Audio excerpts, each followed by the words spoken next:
A reading from John's Gospel, chapter 1, beginning at verse 6. There was a man sent from God whose name was John. He came as a witness to testify concerning that light, so that through him all might believe. He himself was not the light. He came only as a witness to the light.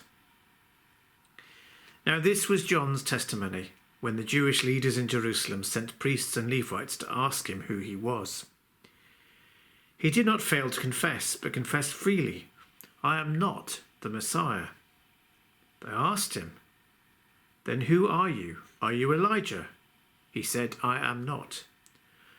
"Are you the prophet?" He answered, "No."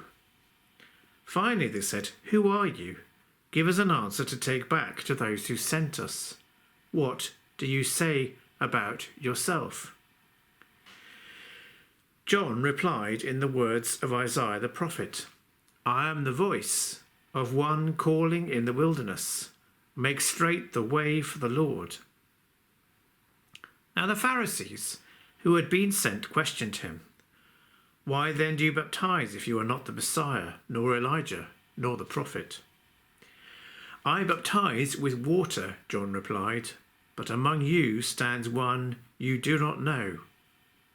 He is the one who comes after me, the straps of whose sandals I am not worthy to untie."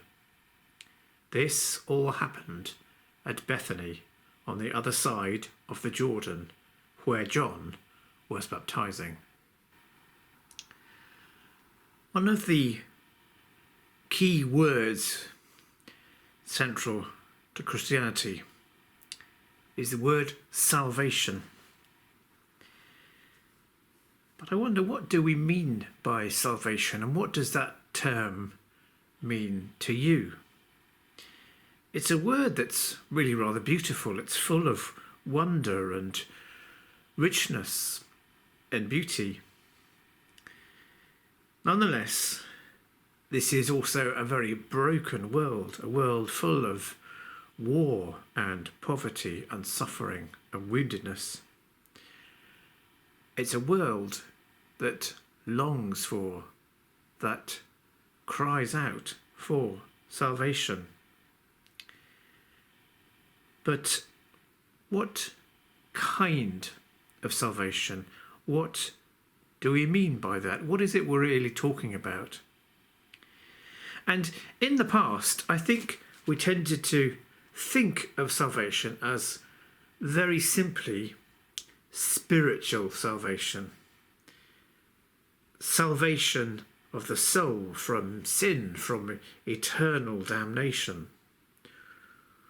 And what's more, I think it always tended to be understood in a very individualistic, a very selfish way. I save my soul, or you save your soul. And we more or less forget about the salvation of others. And also, I think it was often seen as something which really only happened in the next world, the world to come. Today, we're more conscious of our common destiny.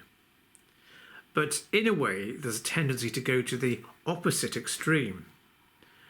We see salvation as something in a purely worldly, secular sense. Salvation from want, salvation from suffering, salvation from political oppression. And it's seen as being concerned with this world only.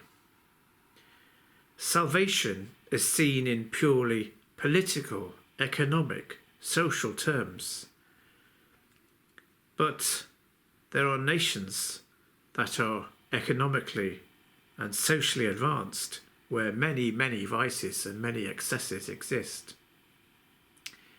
So what's the biblical understanding? What's the biblical notion of salvation?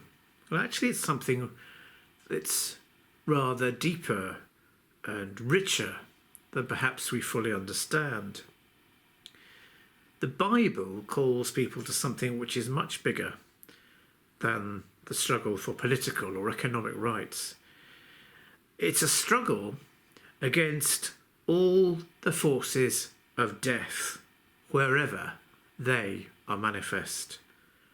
A struggle for life in its fullest, completest sense. The famous El Salvadorian priest, Archbishop Oscar Romero, said this. He said, "It's not a question of saving the soul at the hour of death, but the person in living history." And in the Bible, salvation embraces the idea of salvation from the ills of the body and the soul. The salvation of the individual can't be seen except in relation to the salvation of others. And of course, it does include salvation from death, and so is not limited to this world. And we see this understanding of salvation fulfilled in Jesus. In Luke's Gospel, we read, "The Spirit of the Lord has been given to me. He has sent me to bring good news to the poor, to bind up hearts that are broken, to proclaim liberty to captives, freedom for those in prison, to proclaim a year of favour from the Lord." And these powerful words directly link back into the Old Testament, but Jesus uses them to announce the programme of his own ministry. And while he took care of his own needs, Jesus spent himself in ministering to his brothers and sisters, and especially to the poorest and the most wounded among them. He cared not just for their souls, but also for their bodies, and he announced to them the good news of the kingdom of heaven.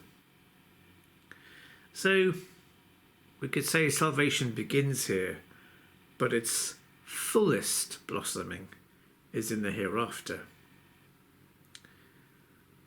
So while we work for a better world for ourselves and a better world for others, we mustn't put all our hopes in this world in our human efforts. Our ultimate hope of complete salvation lies in Jesus Christ, the one who was sent into the world by the Father. And blessed are we if we don't lose faith in him.